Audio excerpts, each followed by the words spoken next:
Hello student, कैसे हैं? मैं सोनू साहब। हम लोग आज चौथा चैप्टर शुरू करेंगे, केमिकल काइनेटिक्स। ये फिजिकल केमिस्ट्री का है और काफी महत्वपूर्ण चैप्टर है। ये मोस्ट वीवीआई चैप्टर है। हर साल इस चैप्टर से लगभग 7 नंबर का क्वेश्चन पूछता है बिहार बोर्ड में। ठीक है, हर साल बिहार बोर्ड में इस चैप्टर से 7 नंबर का क्वेश्चन आता है और काफी महत्वपूर्ण और सबसे हल्का चैप्टर है ये केमिकल काइनेटिक्स। इसको हम लोग समझे, केमिकल काइनेटिक्स होता क्या है, रासायनिक बलगतिकी होता क्या। नाम से ही पता चलता है, केमिकल मतलब रसायन और काइनेटिक्स मतलब गतिकी। गतिकी मतलब, गति मतलब होता है बढ़ना, एक जगह से दूसरे जगह तक जाना। लेकिन यहाँ क्या है कि एक जगह से दूसरे जगह तक यह कैसे जाएगा भाई? तो यह एक जगह से दूसरे जगह तक नहीं जा सकता है। तो इसमें क्या होगा सर? इसमें दर होगा। क्या होगा?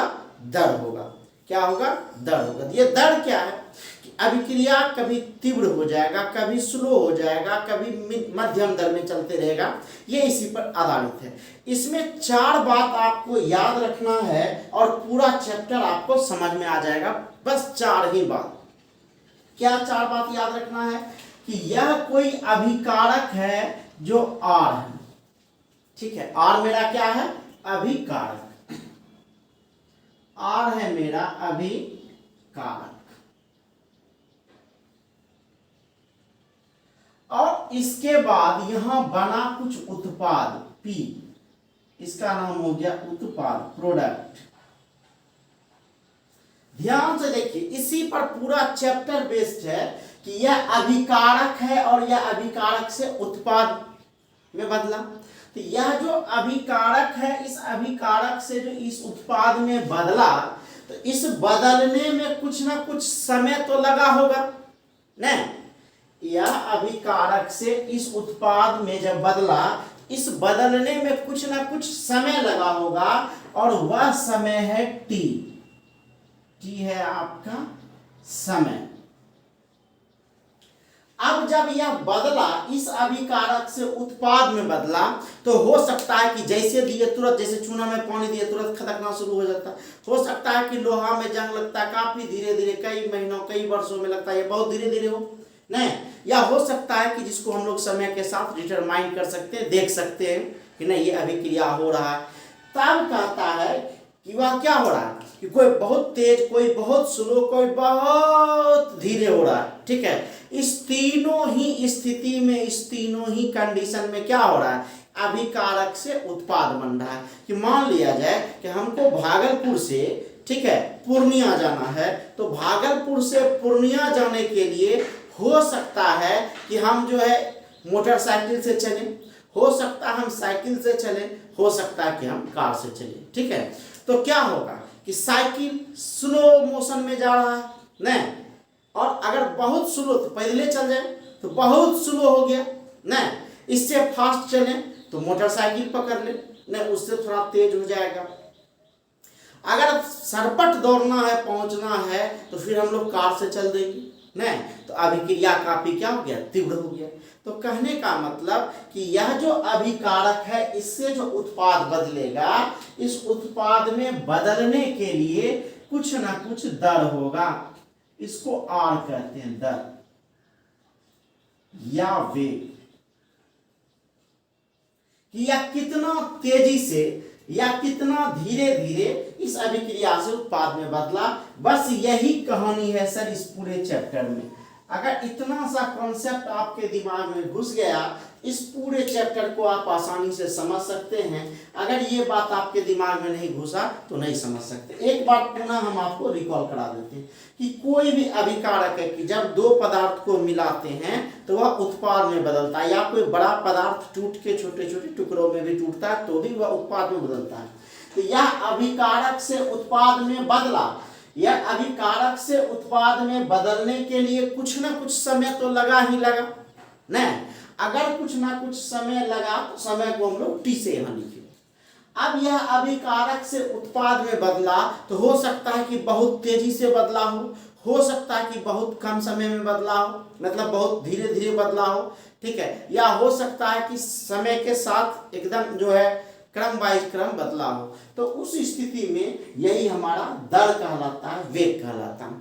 अब यही इतने चीजों के बारे में हम लोग को अध्ययन करना है इस केमिकल काइनेटिक्स में। तो केमिकल काइनेटिक्स का डिफिनेशन क्या देते हैं? कहता है रासायनिक अभिक्रिया की दरों, रासायनिक अभिक्रिया की दरों उन्हें प्रभावित करने वाले कारकों, रासायनिक अभिक्रिया की दरों उन्हें प्रभावित करने वाले कारकों के सैद्धांतिक एवं प्रायोगिक अध्ययन को क्या कहते हैं? रासायनिक बलगतिकी कहते हैं। तो देखिए यहां काइनेटिक्स, काइनेटिक्स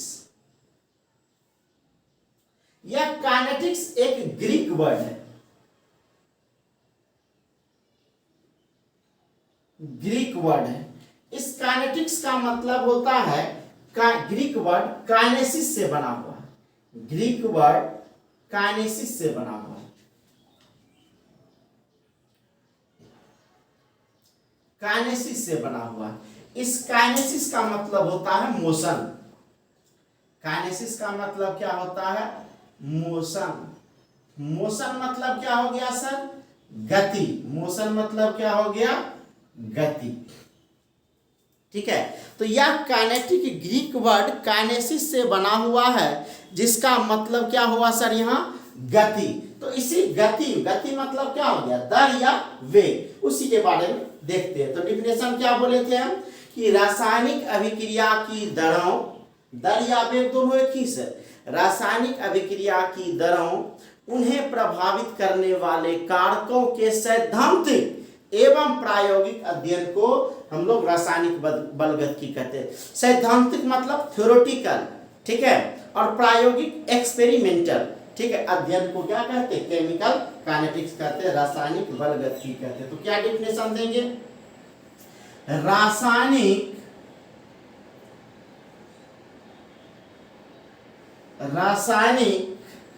अभिक्रिया के, रासायनिक अभिक्रिया के वेगों, रासायनिक अभिक्रिया के वेगों कोमा उन्हें प्रभावित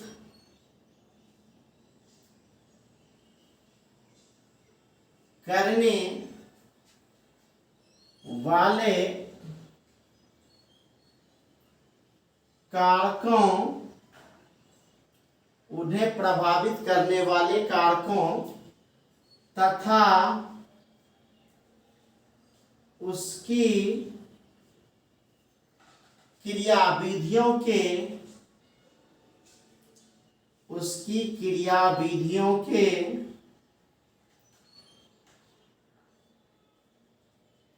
सैद्धांतिक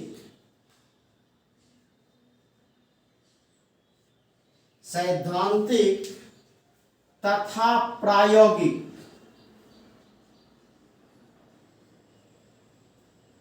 सैद्धांतिक तथा प्रायोगिक अध्ययन को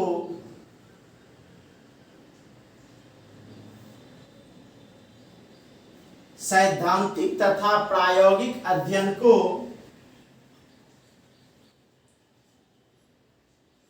रासायनिक बलगतिकी कहते हैं।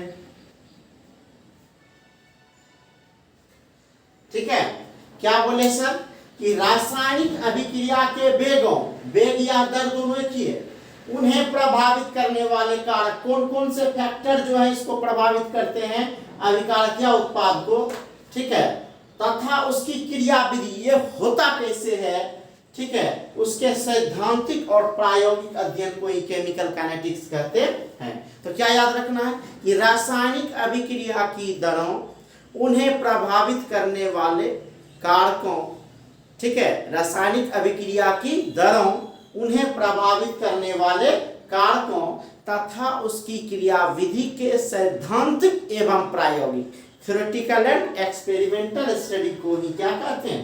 रासायनिक बलगतिकी कहते हैं।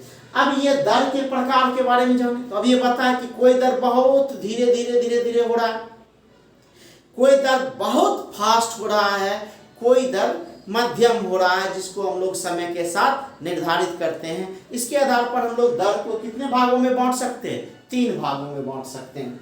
ठीक है, तो पहला हम लोग देखेंगे type of chemical kinetics. Type of chemical kinetics. Type of chemical kinetics. Type of chemical kinetics. तो केमिकल काइनेटिक्स के क्या हो जाएगा? प्रकार हो जाएगा। पहला जो इसमें होता है सर, वह है इंस्टेंटेनियस। इंस्टेंटेनियस रिएक्शन, इसी को फास्ट रिएक्शन भी कहते हैं। पहला हमारा क्या है? Instantaneous reaction. Instantaneous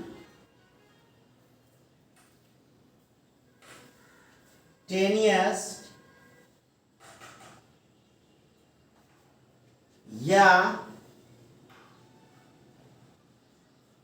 fast reaction, मतलब तत्क्षण होने वाला या तेजी से होने वाला, इसको हिंदी में कहते हैं तीव्र अभिक्रिया या तीव्रगामी अभिक्रिया भी बोल सकते हैं। तीव्र अभिक्रिया।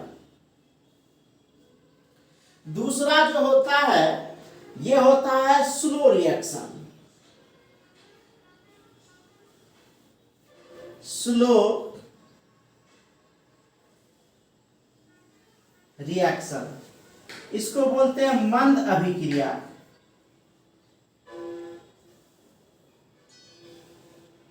मंद अभिक्रिया। देखिए ध्यान दीजिए सर, हम यहां बोल रहे हैं स्लो रिएक्शन, किसी किसी बुक में लिखा रहता है एक्सट्रीमली स्लो रिएक्शन, अत्यधिक मंद अभिक्रिया।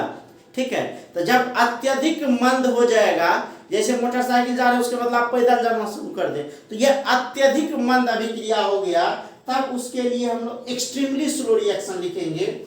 और तीसरा जो हम लोग लिखते हैं मॉडरेट रिएक्शन। मॉडरेट रिएक्शन, इसको कहते हैं सर मध्यम दर अभिक्रिया। मध्यम दर अभिक्रिया। तो कभी कभी क्या होता है सर कि यह जो हम लोग मॉडरेट रिएक्शन देख रहे हैं, मध्यम दर अभिक्रिया देख रहे हैं, यह मध्यम दर अभिक्रिया नहीं लिखा रहता है, यहां ही लिखा रहेगा स्लो रिएक्शन। ठीक है, तब यहां हो जाएगा एक्सट्रीमली स्लो रिएक्शन, अत्यधिक मंद अभिक्रिया यहां हो जाएगा और स्लो रिएक्शन यहां हो जाएगा। तो मॉडरेट लिखे, मध्यम नहीं तेज नहीं कम। इसी के बारे में सर हम लोग पूरे चैप्टर में पढ़ेंगे। मध्यम दर अभिक्रिया मतलब ऐसी रासायनिक अभिक्रिया जिसको हम लोग समय के साथ ऑब्जर्व कर सकते हैं, डिटरमाइन कर सकते हैं, इसी को मॉडरेट रिएक्शन कहते हैं, मध्यम दर अभिक्रिया कहते हैं। यह तीव्र अभिक्रिया और मंद अभिक्रिया क्या होता है ये सिर्फ हम लोग जानेंगे, इसके बारे में बहुत ज़्यादा डिटेल से हम लोग कुछ नहीं समझेंगे, क्योंकि यह इतना तेज होता है कि हम लोग इसको समय के साथ डिटरमाइन नहीं कर सकते। इतना स्लो होता है तो भी हम लोग इसको डिटरमाइन नहीं कर सकते, कई दिन कई महीना कई वर्ष लग जाता है, तो इसको भी डिटरमाइन नहीं कर सकते। लेकिन यह जो मध्यम दर अभिक्रिया है, इसको हम लोग समय के साथ डिटरमाइन कर सकते हैं। इसी मॉडरेट रिएक्शन मध्यम दर अभिक्रिया के बारे में हम लोग पूरे चैप्टर पढ़ेंगे। इसके बारे में भी डिफिनेशन देख लेंगे, इसके बारे में भी देख लेंगे। फटाक से स्क्रीनशॉट ले लीजिए।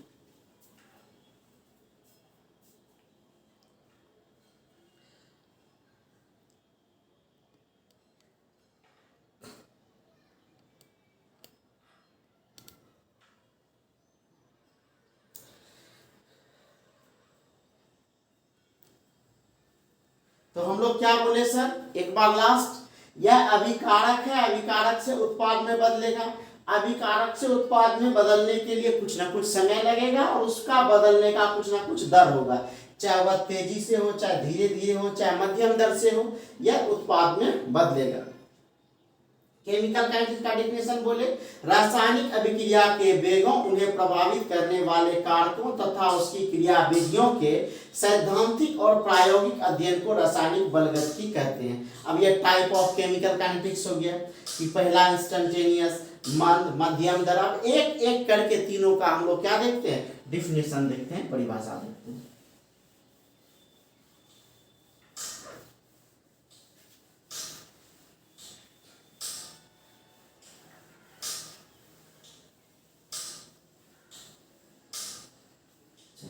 तो पहला हम लोग इसमें देखेंगे इंस्टेंटेनियस। इंस्टेंटेनियस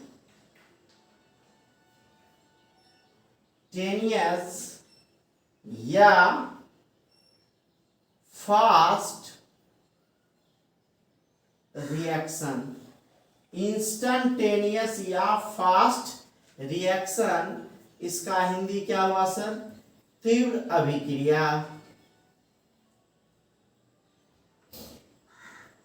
तीव्र अभिक्रिया, तीव्र अभिक्रिया के बारे में क्या बोलेंगे, कहता है सर कि उच्च अभिक्रिया वेग से, काफी तेजी से, उच्च अभिक्रिया वेग से संपन्न रासायनिक अभिक्रिया को क्या कहते हैं, तीव्र अभिक्रिया कहते हैं। उच्च रासायनिक अभिक्रिया वेग से मतलब ऐसी रासायनिक अभिक्रिया 10⁻³ सेकेंड से भी कम समय में संपन्न हो जाता है, मतलब काफी ज्यादा यह फास्ट होता है। ठीक है, ऐसा अभिक्रिया कौन होता है सर, दहन अभिक्रिया ऐसा होता है। ठीक है, कम्बसन रिएक्शन जिसको कहते हैं। फिर जो है आपका दहन अभिक्रिया के बाद उदासीनीकरण अभिक्रिया हो जाता है, अवक्षेपण अभिक्रिया हो जाता है। ये सब जो है तीव्र अभिक्रिया है, काफी तेजी से होने वाला अभिक्रिया है। तो इसके बारे में हम लोग क्या लिखेंगे, कहता उच्च अभिक्रिया वेग से, उच्च अभिक्रिया वेग से, उच्च अभिक्रिया वेग से संपन्न, उच्च अभिक्रिया वेग से संपन्न, उच्च अभिक्रिया वेग से संपन्न रासायनिक, ये हमको अधेमो होगा, उच्च रासायनिक अभिक्रिया वेग से संपन्न रासायनिक, उच्च अभिक्रिया वेग से संपन्न रासायनिक अभिक्रिया, उच्च अभिक्रिया वेग से संपन्न रासायनिक अभिक्रिया को क्या कहते हैं, तीव्र अभिक्रिया कहते हैं। तीव्र अभिक्रिया कहते हैं, तीव्र अभिक्रिया कहते हैं। क्या बोले सर, उच्च अभिक्रिया वेग से संपन्न, काफी फास्ट रिएक्शन, अभिक्रिया को तीव्र अभिक्रिया कहते हैं। अब कहता ऐसी अभिक्रिया,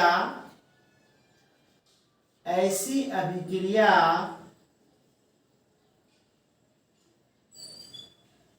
10⁻³ सेकेंड, ध्यान दीजिए हम क्या बोल रहे हैं, 10⁻³ सेकेंड, ये हम लोग लिखे हैं सेकेंड,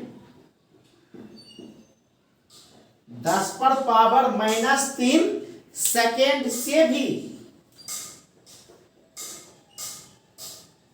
भी कम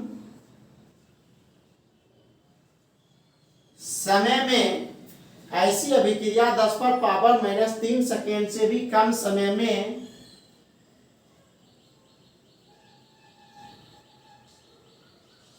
संपन्न हो जाती है।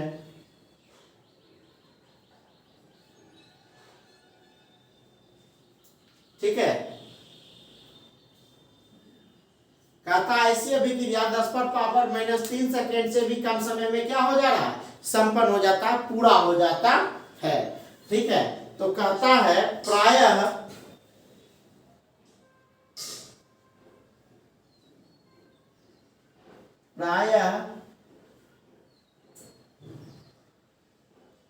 उदासीनीकरण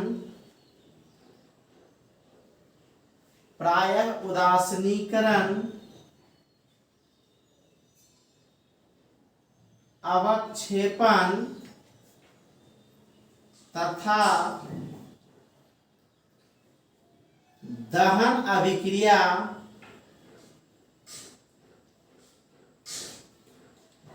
प्रायः उदासीनीकरण अवक्षेपण तथा दहन अभिक्रिया तीव्र अभिक्रिया होती है।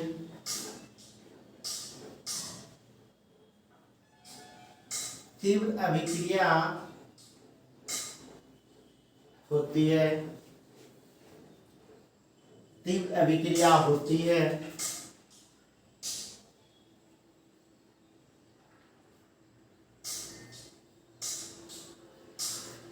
तीव्र अभिक्रिया होती है। अब इसका हम लोग एग्जाम्पल एक एक करके देखें।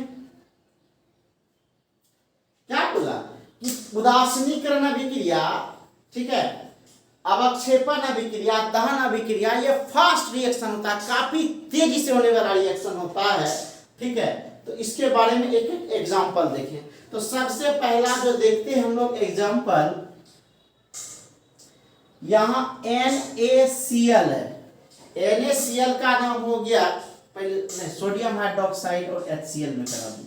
NaOH सोडियम हाइड्रोक्साइड है, ठीक है, NaOH है। इसकी अभिक्रिया हम लोग HCl से करा देते हैं, हाइड्रोक्लोरिक अम्ल से करा देते हैं। ठीक है, अच्छा एक चीज याद रखिएगा कि कोई भी रिएक्शन कराएंगे तो सिंपल सा कॉन्सेप्ट रखिएगा, इसकी टोपी उसके सर, उसकी टोपी इसके सर। पूरे रिएक्शन में यही बात दिमाग में रखिएगा, इसकी टोपी उसके सर, उसकी टोपी उसके सर। आप एक सीरियल देखे होंगे, भाभी जी घर पर है ना, तो दिन भर जो है एक व्यक्ति दूसरे के पत्नी को निहारते रहता, फिर दूसरा व्यक्ति पहले के पत्नी को निहारते रहता। तो यहाँ यही होता है सर कि इसके बीवी उसके घर चला जाता है और उसके बीवी इसके घर चला आता है। तो यही यहाँ खेल सेम हो रहा है कि जो निगेटिव यहाँ होगा वह इसके साथ आ जाएगा और इसका जो निगेटिव होगा इसके साथ चला जाएगा, जस्ट उल्टा हो जाएगा। देखिए OH पर माइनस होता है और Na पर प्लस होता है, H पर प्लस होता है, Cl पर माइनस होता है। देखिए यहाँ OH पर माइनस, यहाँ Cl पर माइनस, तो यह Cl इसके साथ चला जाएगा और OH इसके साथ आ जाएगा। ठीक है, तब यह उदासीन हो जाएगा। देखिए कैसे कि जब ऐसा हो जाएगा सर, तब क्या हो जाएगा कि यह बताए कि यहाँ देखिए OH पर माइनस है और यहाँ Cl पर माइनस है, तो क्या होगा, इसकी बीवी इसके घर, OH यहाँ आ जाएगा और इसकी बीवी इसके घर यहाँ आ जाएगा। यह क्या हो जाएगा, ध्यान दीजिए तुम, यह हो जाएगा आपका NaCl प्लस, अब देखिए यहाँ OHH, H2 हो गया, इसको लिख सकते हैं H2O न। अब यह नमक भी उदासीन है और जल भी उदासीन है, तो इस रिएक्शन को क्या कहते हैं, उदासीनीकरण। उदासीनीकरण रिएक्शन कहते हैं, उदासीनीकरण अभिक्रिया कहते हैं।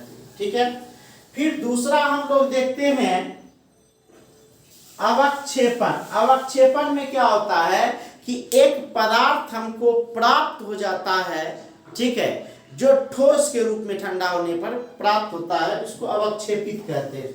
जैसे AgNO3 सिल्वर नाइट्रेट,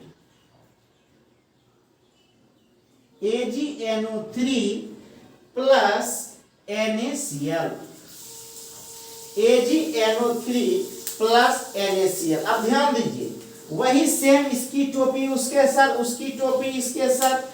कोई भी रिएक्शन बनाएंगे सर तो बस यही बात आपको दिमाग में रखना है, इसकी टोपी इसके सर, इसकी टोपी इसके सर। यहाँ देखिए यह NO3 है, इस पर माइनस होता है, ठीक है, और यहाँ Cl पर माइनस होता है, तो यह Cl इसके साथ चला जाएगा और NO3 इसके साथ आ जाएगा। तो रिएक्शन क्या बन जाएगा सर, AgCl, AgCl। अब यह अवक्षेपण है तो यही अवक्षेपित हो जाता है। अवक्षेपण को निचले एरो से लिखते हैं, ठीक है, और प्लस क्या बन जाएगा, NaNO3, तो NaNO3 यह जो अभिक्रिया हुआ सर, इसका नाम है अवक्षेपण अभिक्रिया। इसका नाम क्या हो गया? अवक्षेपण अभिक्रिया। अब हम लोग तीसरा देखें सर, तीसरा है मेरा दहन। दहन का मतलब क्या हो गया? जलना। और कोई भी पदार्थ याद रखिएगा, जब भी जलेगा तो ऑक्सीजन की उपस्थिति में जलेगा। अगर ऑक्सीजन है तो वह पदार्थ जलेगा, अगर ऑक्सीजन नहीं है तो वह पदार्थ नहीं जलेगा। तो क्या हो जाएगा सर? यहां देखिए तो हम यहां एक एग्जांपल लेते हैं, CH4 मीथेन, नहीं जो जलने वाला है गैस, ठीक है। और इस मीथेन को हम लोग किसके उपस्थिति में जलाएंगे? ऑक्सीजन की उपस्थिति में जलाएंगे, ठीक है, क्योंकि मीथेन गैस है, जलने वाला गैस है, ऑक्सीजन के बिना यह जलेगा ही नहीं। तो इसकी अभिक्रिया हम लोग करा देंगे। अब कहिएगा सर यहाँ तो टोपी बदलने का कोई जुगाड़ ही नहीं है। तो सर जुगाड़ तो है नहीं, लेकिन जुगाड़ हमको तो लगाना होगा नहीं। अगर हम इसको यहाँ इसके साथ जोड़ देते हैं तो देखिए, जलने के बाद धुआं निकलता, और धुआं निकलेगा तो क्या? Carbon dioxide. तो सबसे पहले आप बना दीजिए यहाँ क्या? Carbon dioxide. तो यह हो गया CO2, ठीक है। अब यहाँ तो सर CO2 बन गया, लेकिन इस हाइड्रोजन का कोई माँ बाप है कि नहीं? और हाइड्रोजन तो अकेले रहेगा नहीं। तो क्या करेंगे सर? इसको करने के लिए हम इसके आगे एक 2 लगा देते हैं। तो देखिए 2 ऑक्सीजन यहाँ हो गया, और हाइड्रोजन 4 है सर, तो इसके आगे भी 2 लगा करके हम H2O लिख सकते हैं। देखिए तो 2 दूना 4, 4 हाइड्रोजन, और 2 दूना 4 ऑक्सीजन, तो 2 ऑक्सीजन यहाँ, 2 ऑक्सीजन यहाँ हो गया। ऐसे अभिक्रिया को कहते हैं सर दहन अभिक्रिया। क्या कहते हैं इसको? दहन अभिक्रिया। तो ये जो हमारा था यह तीव्र अभिक्रिया था, ठीक है, फास्ट अभिक्रिया था, इंस्टेंटेनियस रिएक्शन था। और इंस्टेंटेनियस रिएक्शन में क्या बोले कि तीव्र अभिक्रिया वेग से, दर से संपन्न अभिक्रिया को क्या कहते हैं? तीव्र अभिक्रिया कहते हैं, कि उच्च अभिक्रिया वेग संपन्न। और ऐसी अभिक्रिया 10⁻³ सेकेंड से भी कम समय में क्या हो जाता है? संपन्न हो जाता है। ये सब इसका एग्जाम्पल है, फटाक से स्क्रीनशॉट लीजिए।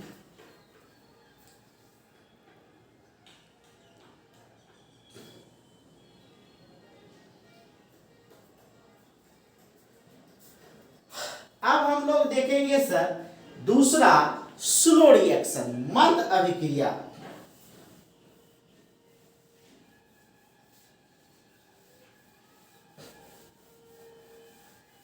स्लो रिएक्शन,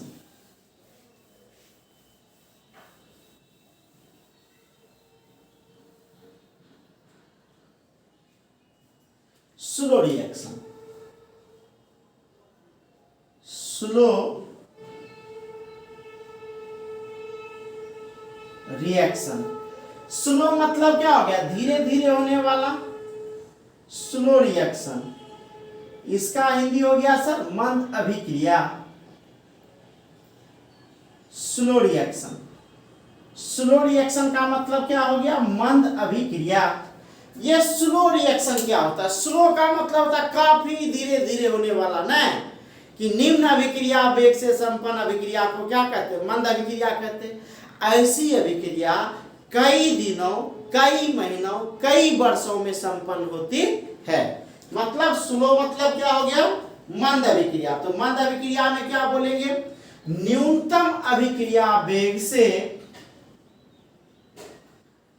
न्यूनतम अभिक्रिया वेग से, न्यूनतम अभिक्रिया वेग से संपन्न, न्यूनतम अभिक्रिया वेग से संपन्न अभिक्रिया को, न्यूनतम अभिक्रिया वेग से संपन्न अभिक्रिया को क्या कहते हैं सर? मंद अभिक्रिया कहते हैं। मंद अभिक्रिया कहते हैं। न्यूनतम अभिक्रिया वेग से संपन्न, कि काफी धीरे धीरे होने वाला न्यूनतम अभिक्रिया वेग से संपन्न अभिक्रिया को क्या कहते हैं? मंद अभिक्रिया कहते हैं। अब क्या बोले, ऐसी अभिक्रिया कई दिनों, कई महीनों, कई वर्षों में संपन्न होती है। तो क्या लिख सकते हैं हम लोग कि ऐसी अभिक्रिया को, ऐसी अभिक्रिया को, ऐसी अभिक्रिया को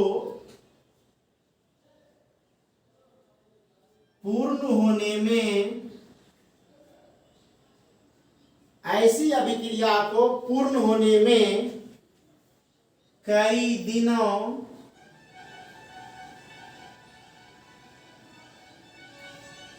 कई महीनों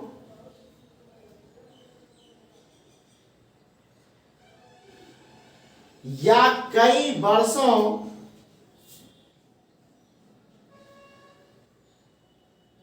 या कई वर्षों लग जाते हैं।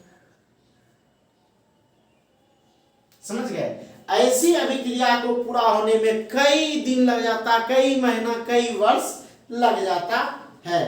जैसे इसका एग्जाम्पल आप लोग देख सकते हैं, लोहा में जंग लगते हुए, नहीं, लोहा में जंग लगना क्या है? एक दिन में ही लग जाता है कि कई दिनों में लगता है? हम लोग को पता भी नहीं चलता है, धीरे धीरे जंग लगता है। तो पहला एग्जाम्पल देंगे, लोहे में, लोहे में जंग लगना। दूसरा एग्जाम्पल क्या देंगे सर? चांदी का बदरंग होना, सिल्वर, चांदी जो होता है उस पर देखिएगा कि धीरे धीरे उसका रंग खराब हो जाता है। यह भी अभिक्रिया एक दिन में नहीं होता है, कई दिनों में होता है। ठीक है, तो या फिर आप दे सकते हैं, हम बताए थे एंजाइम उत्प्रेरक की अनुपस्थिति में, ठीक है, अगर हम एक टुकड़ा भोजन करें इसको पचने में 50 साल से ज्यादा का समय लगता है। एक टुकड़ा भोजन जो हम लोग खाते हैं, इस भोजन को पचने में 50 साल से ज्यादा का समय लगता है।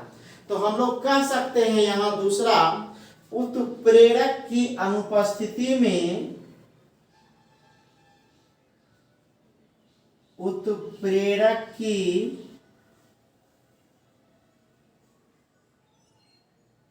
अनुपस्थिति में,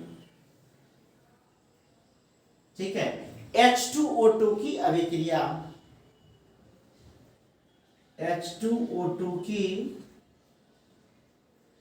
अभिक्रिया काफी धीरे धीरे होती है, काफी मंद होती है। बहुत सारा एग्जांपल है सर मंद रिएक्शन का। ठीक है, उत्प्रेरक की अनुपस्थिति में H2O2 की अभिक्रिया, H2 तथा O2 कर लीजिएगा, H2 तथा O2 की अभिक्रिया। तो ये सब क्या है? मंद अभिक्रिया है। ठीक है, तो जो भी आप बोल सकते हैं, ये बहुत बहुत क्या होता है? स्लो होता है, काफी मंद होता है। ऐसी रासायनिक अभिक्रिया को हम लोग क्या कहते हैं? ऐसी रासायनिक अभिक्रिया को हम लोग क्या कहते हैं? स्लो रिएक्शन या मंद अभिक्रिया कहते हैं। अब हम लोग तीसरा पढ़ेंगे मॉडरेट रिएक्शन। मॉडरेट मतलब क्या हो गया? मध्यम दर अभिक्रिया। कि ऐसी रासायनिक अभिक्रिया जिसको हम लोग समय के साथ डिटरमाइन कर सकते हैं, ऑब्जर्व कर सकते हैं, ऐसी अभिक्रिया को मॉडरेट रिएक्शन कहते हैं। पहले फटाक से इसका स्क्रीनशॉट ले लीजिए।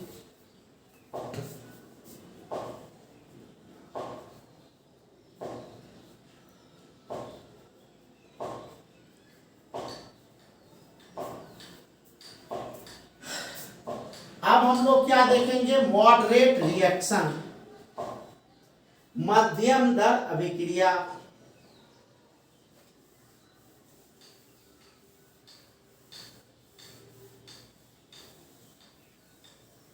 मॉडरेट रिएक्शन,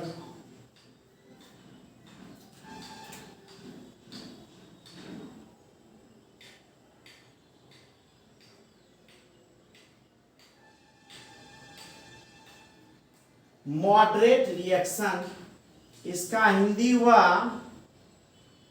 मध्यम दर अभिक्रिया। यही वह अभिक्रिया है सर जिसके बारे में इस पूरे चैप्टर में हम लोग पढ़ेंगे। पूरे केमिकल काइनेटिक्स में इसी मॉडरेट रिएक्शन के बारे में पढ़ेंगे, इस मध्यम दर अभिक्रिया के बारे में पढ़ेंगे। तो कहता है क्या इस अभिक्रिया को सामान्य प्रायोगिक विधि द्वारा ज्ञात किया जा सकता है। ठीक है, प्रैक्टिकल करके इसको जो है क्या किया जा सकता है, ज्ञात किया जा सकता है। कहता है इस अभिक्रिया का दर, इस अभिक्रिया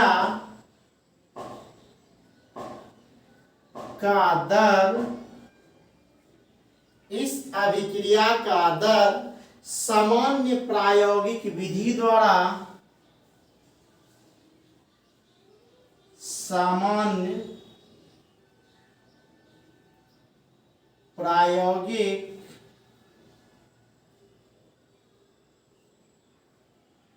विधि द्वारा, इस अभिक्रिया का दर सामान्य प्रायोगिक विधि द्वारा आसानी से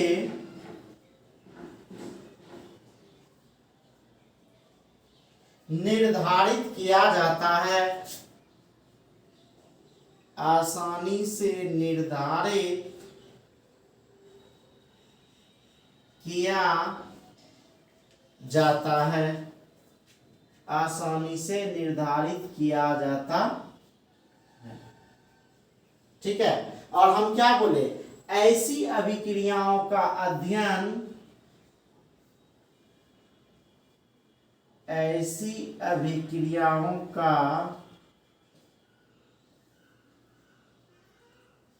अध्ययन, ऐसी अभिक्रियाओं का अध्ययन किसमें किया जाता है, केमिकल काइनेटिक्स, रासायनिक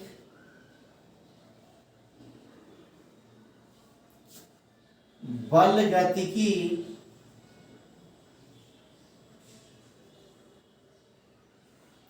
रासायनिक बलगतिकी में किया जाता है। ऐसी अभिक्रियाओं का अध्ययन रासायनिक बलगतिकी में, सीधा समझिए, इस अभिक्रिया का दर सामान्य प्रायोगिक विधि द्वारा, आसानी से हम लोग प्रैक्टिकल करके इसको ऑब्जर्व कर सकते हैं, तो सामान्य प्रायोगिक विधि द्वारा निर्धारित किया जाता है, और ऐसी अभिक्रियाओं का अध्ययन रासायनिक बलगतिकी में किया जाता है। अब कहता है इसमें कि सभी आणविक अभिक्रिया, सभी आणविक अभिक्रिया, सभी आणविक अभिक्रिया मध्यम दर अभिक्रिया होती है, सभी आणविक अभिक्रिया मध्यम दर अभिक्रिया होती है।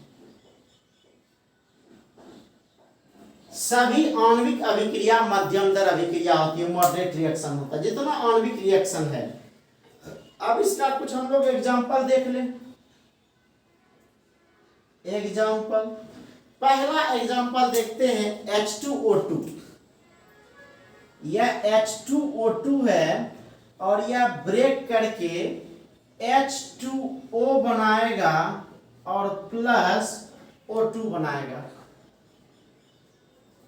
क्या बनाया सर, H2O प्लस O2। अब ध्यान दीजिए यहाँ कि हाइड्रोजन 2 और ऑक्सीजन तो 3 हो गया, बैलेंस तो है नहीं, तो बैलेंस करने के लिए यहाँ आगे में जब भी बैलेंस करते हैं आगे में लगाते हैं 2। अब यहाँ हाइड्रोजन 4 हो गया और ऑक्सीजन तो यहाँ क्या हो गया, 2 दूना 4 हो गया, और ऑक्सीजन यहाँ 2 1 3 ही है, इसके आगे भी 2 लगा दीजिए। अब देखिए हाइड्रोजन 2 दूना 4 और ऑक्सीजन भी कितना हो गया, 2 दूना 4, तो 2 और 2 4 हो गया। ये हो गया H2O2 की अभिक्रिया। इसको हम लोग सामान्य प्रायोगिक विधि द्वारा ऑब्जर्व कर सकते हैं। फिर है NH4NO2, NH4NO2, बोलिए तो क्या बनेगा ये NH4NO2 में?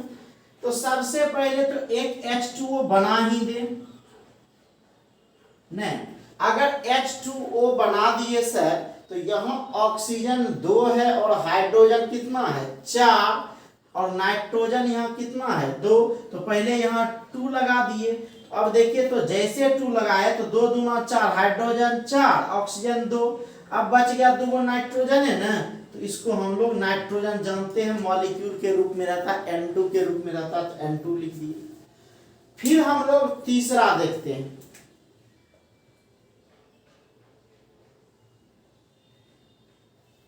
तीसरा देखें, तीसरा है आप चीनी का नाम सुने होंगे C12H22O11, ठीक है। अब देखिए यह एक ही अणु है लेकिन यह जल की उपस्थिति में टूटता है, तो यहाँ प्लस हम लोग क्या कर दिए H2O, तो यह जो बनाता है यह ग्लूकोज बनाता है C6H12O6 plus C6H12O6 fructose, glucose और फ्रुक्टोज बनाता है, ठीक है। यह ग्लूकोज और फ्रुक्टोज क्या है ये हम लोग आगे देखेंगे, अभी इतना समझना है यह चीनी टूट के ग्लूकोज और फ्रुक्टोज बनाया। तो ये था हमारा मध्यम दर अभिक्रिया। अब इसी में ये तो हम लोग देखे अलग अलग अभिक्रिया, नहीं अब ये अभिक्रिया का दर क्या है, कैसे समय के साथ बदलता है, इसको हम लोग नेक्स्ट वीडियो में पढ़ेंगे। Rate of reaction, rate of reaction अभिक्रिया की दर के बारे में। तो आई होप आप लोग को समझ में आया होगा, ठीक है। और फेयर करने में कोई कोताही मत कीजिए, ठीक है। और चैनल को तो सब्सक्राइब मत करवाइए, ठीक है, इससे ज़्यादा आप बोलेंगे नहीं, ठीक है। चलिए थैंक यू।